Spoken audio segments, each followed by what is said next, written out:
Well, thank you all for joining us this morning on this beautiful spring day. Um, and we got a beautiful view here. I just love to look towards downtown and see the beautiful flowering trees, and the tulips are now in bloom. And anyway, thank you all for joining us. And good morning. Today we will highlight an important topic for parents and grandparents and everyone in the community: the abduction of children. At the end of the school year and over the summer months, our children change their routines, and that's when children are more vulnerable to abductions. Several people from the Department of Public Safety are here to provide some tips to keep children safe this spring and summer. We know that our children are the most valuable resource that we have in this great state. We know all too well that child abductions affect families and communities in many ways. The loss of Lyric Cook and Elizabeth Collins in Evansdale in 2012 devastated the families, the community, and our entire state. The loss of Kathleen Shepard from Dayton in June of 2013 was just as devastating to the families, the community, and the entire state. It was a relief that Desi Hughes was able to escape from Michael Klunder in Dayton. We want more children to come home safely like Desi Hughes was able to. That can happen when children, parents, and everyone in the community takes an active role in preventing abductions and responding quickly when abductions are attempted. Our law enforcement officials in Iowa take their cases of children being abducted very seriously. And we do have Amber Alert, which is also a way to notify the public when there is a child abduction. We want to know whenever there's an attempted abduction, and we want to know it as quickly as we can. If a predator is not successful the first time, they likely will try again. Learning more about the failed attempts can help law enforcement to identify who is involved and how they're trying to harm our children. We've asked investigators to come today and share some of this information. But first, I'd like to turn it over to Lieutenant Governor Kim Reynolds to tell you more. Good morning, and thank you, Governor Branstad. And as a mother and a grandmother, I'd like to echo the governor's comments about the importance of protecting our children. I'd also like to join in thanking the investigators who are here today and the other investigators who spend countless hours when children are reported missing for sharing in our commitment to make sure that we protect our children. On May 20th, we will host the annual Missing Children's Day event in the Rotunda. And this event includes a poster contest for children who illustrate safety messages designed to prevent abductions. We're reminded of the pain that parents feel when their child is taken, and we certainly encourage everyone to redouble their efforts to keep children safe. There are a lot of practical tips that law enforcement experts can provide to be more aware of the dangers and to help keep our children safe. The Department of Public Safety has also developed a special child abduction response team effort in Iowa, and this CART program is focused on recovery and return of abducted children to their caregivers. Iowa is joining 18 other states in seeking statewide certification for multidisciplinary CART programs across Iowa. And at this time, Commissioner Ryan will cover some of the important tips for parents and others, as well as talk about some of the resources that are available in Iowa. So, Commissioner Ryan. Thank you. As a mother and grandmother, I too feel pretty strongly about the child abductions. We get quite a number of reports of attempted abductions each year, and you certainly hear about the ones that were successful from the abductor's standpoint. We don't see very many of the successful abductions, and we really would like to make sure that none of those can happen again. After the experiences in Evansdale and Dayton, we have certainly made a much greater effort to try and prepare for the actual abductions. What we find is that very often the abductors are they make multiple efforts before they are successful. So if we are able to stop the attempts, then we are much more likely to be able to save those children.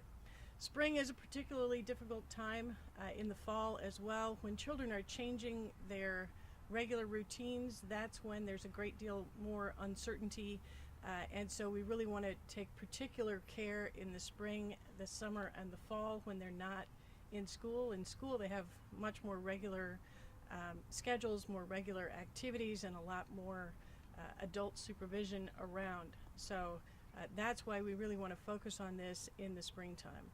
When the kids are out and enjoying the good weather, that's when they're particularly vulnerable. So we have several things that we would ask everyone, not just parents but the community as well, to watch for in order to be able to detect the attempts to abduct children. The first is pay attention to things that look unusual. If it looks like someone is spending too much time watching children, we want to know about that. And for everyone in the community, the information that we need most from an investigative perspective, the description of the vehicle. As much information as you can give us about the vehicle is going to be helpful. The color, the make, the model, and if you can get any portion of the license plate, that's really helpful. If you can see the county, that also helps us a lot. We may be able to identify who it is that's driving that vehicle if we can identify the vehicle. Also, the description of the people that are involved. How many people are in the vehicle? What are their descriptions? Gender, race, ethnicity, what it is that they're wearing, anything that stands out, if there are tattoos or other things that distinguish them, and anything that they have said to the children, any of the words that you might overhear as they are speaking to the children. Also, the description of the child. What does the child look like? Give as much of a description of that child as possible, and any of the other people in the area who may have seen the vehicle or the individuals involved. Any of those details are going to be helpful to us when we're trying to identify who the attempted abductor is. The time and location of the incident is important. If you dial 911, you're going to have the time recorded by the 911 dispatcher. You may have your location recorded as well. So it's fine to call 911 even if you're not sure what it is that's happening. We prefer to have those reports and not have an attempted abduction than to not hear about them at all. Many of these abductions, the attempted abductions, are underreported because people don't want to make a big deal of it. They don't want to call 911. It's very important to call 911 if you have any suggestion that there's a problem at all. The immediate response if a child is abducted is absolutely essential. Children who are not recovered within the first 3 hours after abduction are much more likely to not survive that abduction. Desi Hughes was a good example of how children who take the opportunity to escape may be able to do so successfully, but not every child is able to do that. One of the reasons that we developed the Child Abduction Response Team, the CART program, is that we want to be able to immediately deploy and be ready. We're doing training for local law enforcement agencies and other local agencies to try to make sure that everyone is queued up to what they need to do to cooperate, to coordinate, and to be ready to go as soon as we hear that there is an actual abduction of a child. We used asset forfeiture money to be able to buy all of the equipment that we have in our CART truck, and we've done training for many agencies around the state. We'll continue to do that. That kind of coordination is going to help us to save children's lives. So I would encourage you to stop afterward, take a look at the CART vehicle, and we have people here from DCI who will be able to help out with any questions that you might have about child abduction. Thank you. Okay, are there questions on this subject? The CART unit, if I recall correctly, was unveiled just about a year ago now. Can you tell me how many times it's been employed we have not had to use it in the last year, and we're thankful for that. Part of that, I think, may be that we are raising awareness of the attempted abductions, and if we do pay attention to the attempts, we have a much better chance that the children are not going to be successfully abducted. Other questions? How many attempted reports in the last year? Is that the question? Each year we usually have between 15 and 30 reports of attempted abductions.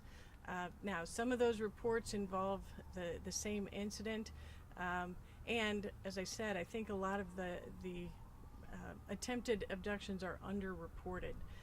So I think it's safe to say that we probably do have 15 to 20 a year of individuals who are attempting abductions. How many of those were spouses disputes? It's hard to hear, so I'm going to repeat the question if that's okay.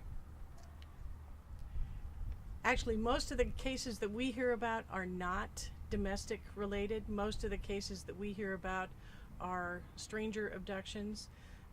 And in the cases where we have enough information to be able to follow up on that, many of those are registered sex offenders. That was a question that I had. How many of these are actual real? Because I know sometimes we will get a call and you'll see something in the paper and they'll say, they'll make a big deal out of it. Somebody happens to be driving by a school and offers a child a ride. Is that, if somebody's driving by a school and talks with a child and says hello, is that considered an attempted abduction? We don't consider it an attempted abduction if someone is just trying to be helpful. We actually encourage people to be good community members. The cases that we're concerned about are the ones in which it's a stranger or someone who has an ill motive when they are attempting to abduct the child. Usually it's a sexual assault related intent that we see in most of these cases.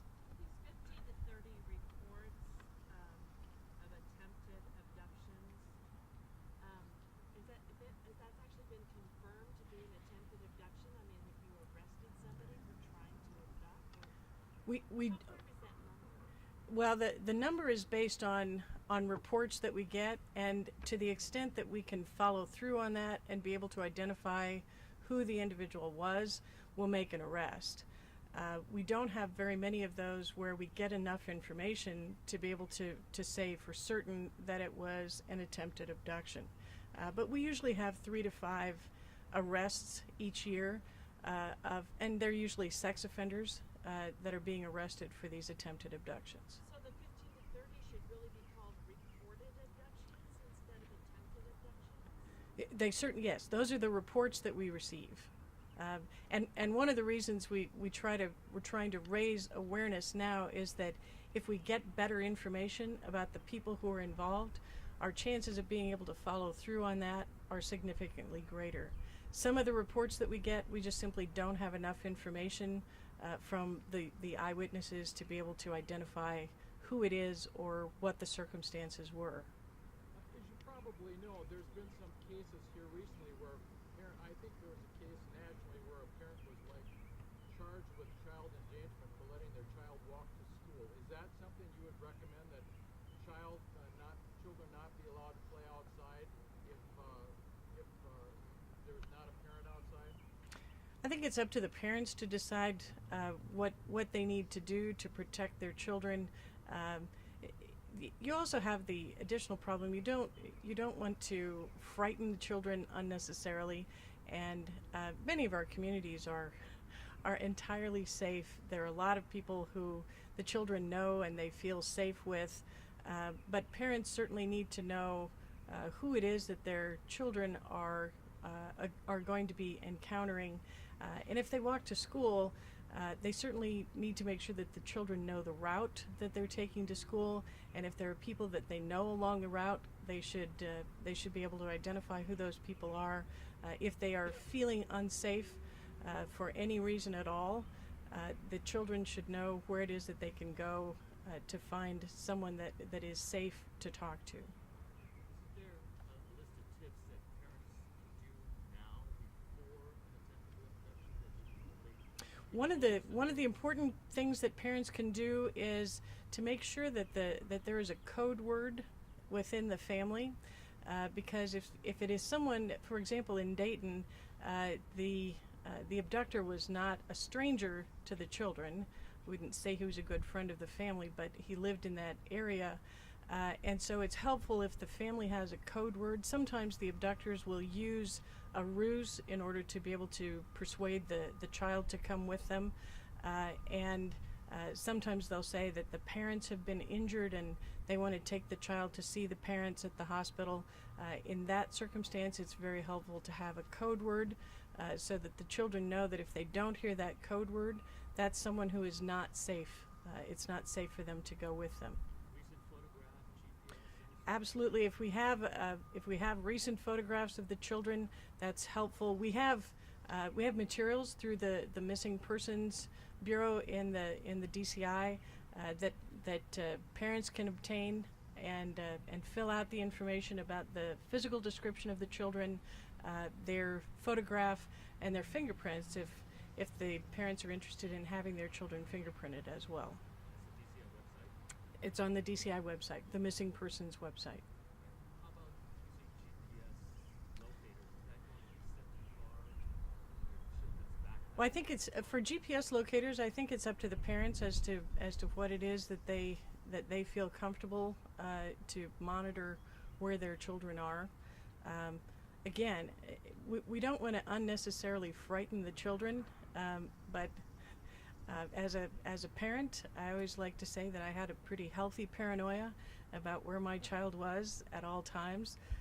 When he was growing up, we didn't have GPS options like we do today, but I think if I had had that option, I probably would have paid attention to that as well.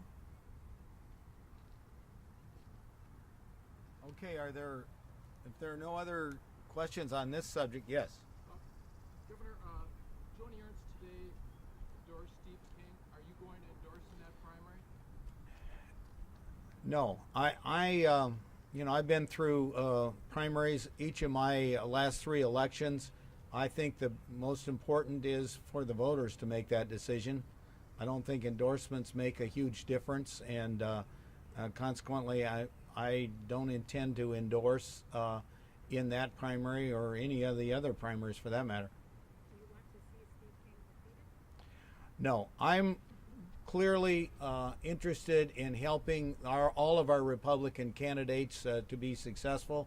I'm very excited about the fact that we have a strong slate of candidates for Congress, for the legislature, and for the other offices, and of course Senator Grassley running for re-election. And I'm going to try to do all I can to help all of the candidates and let the primary voters decide who they think should be the nominee.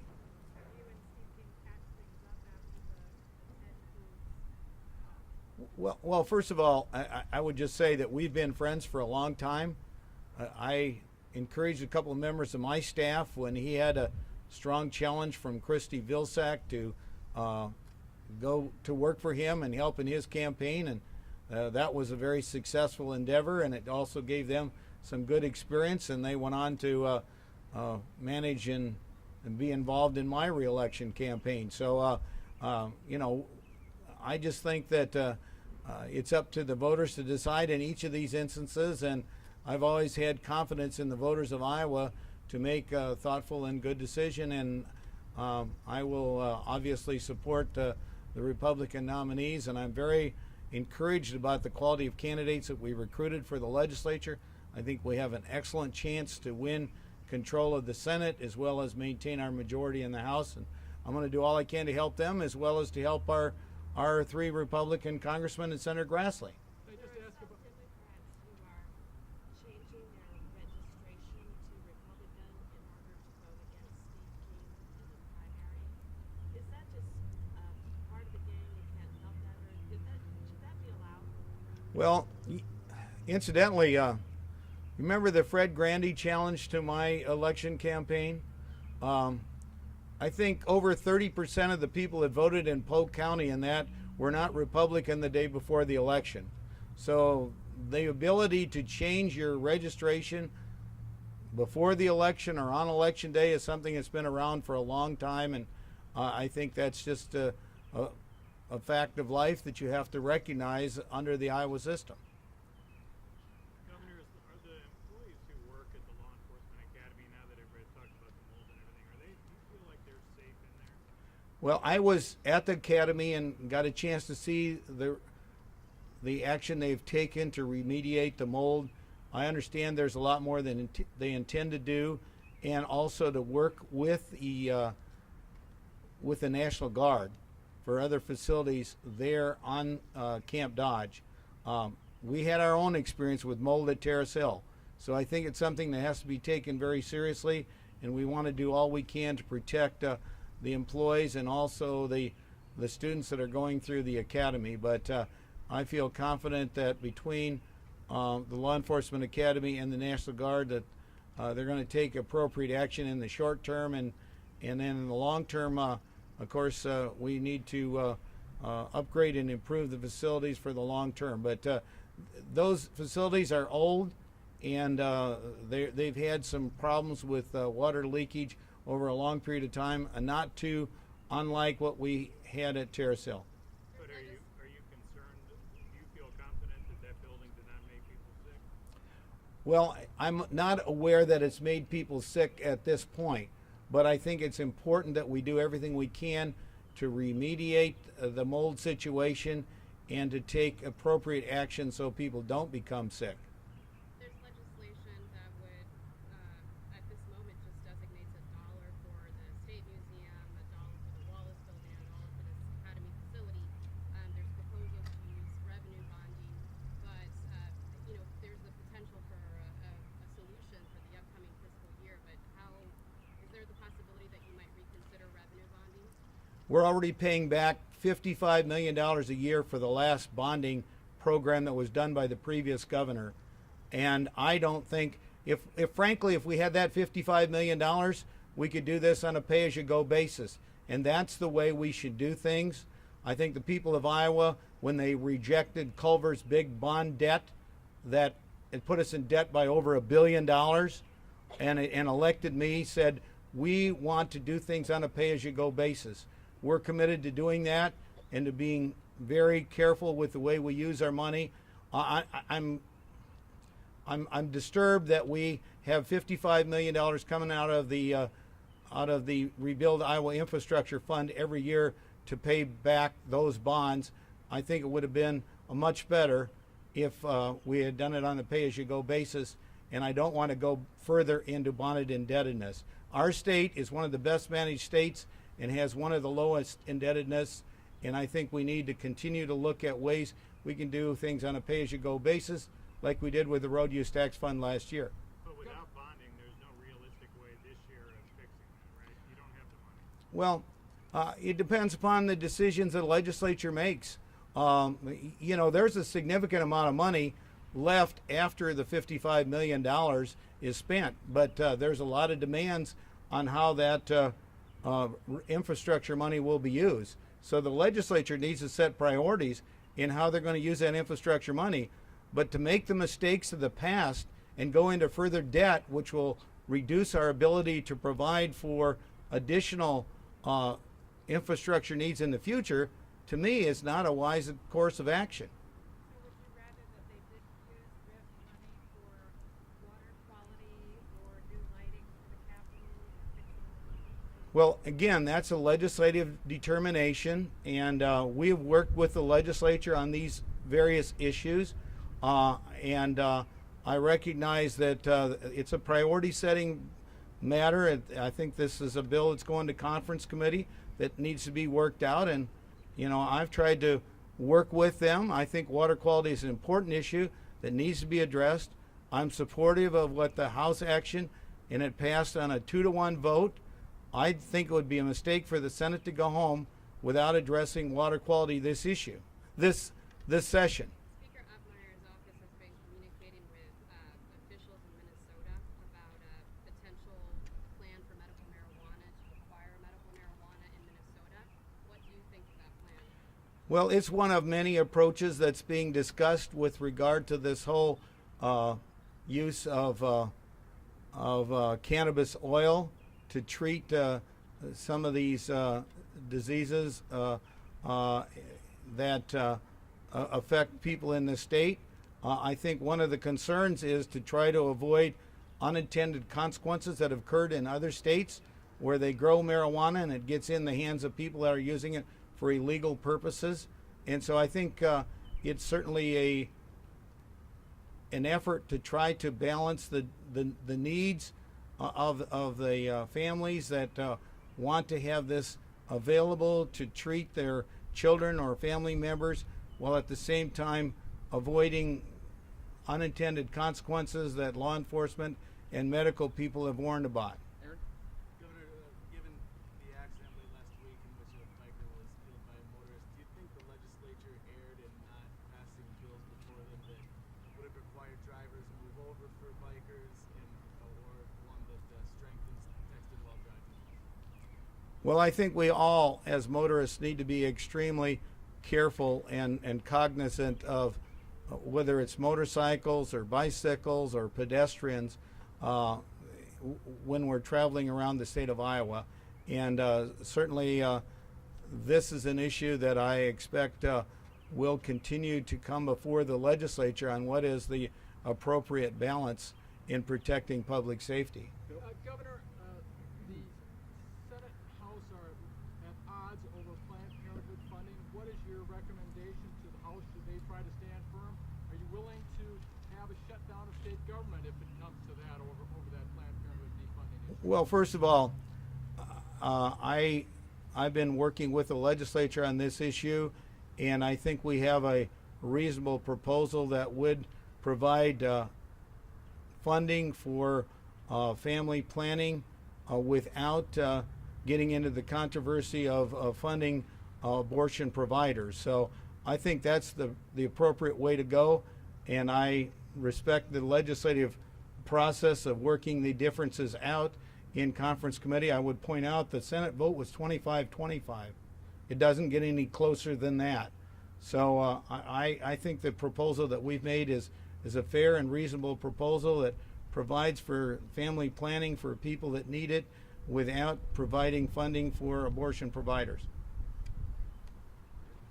Okay, thank you.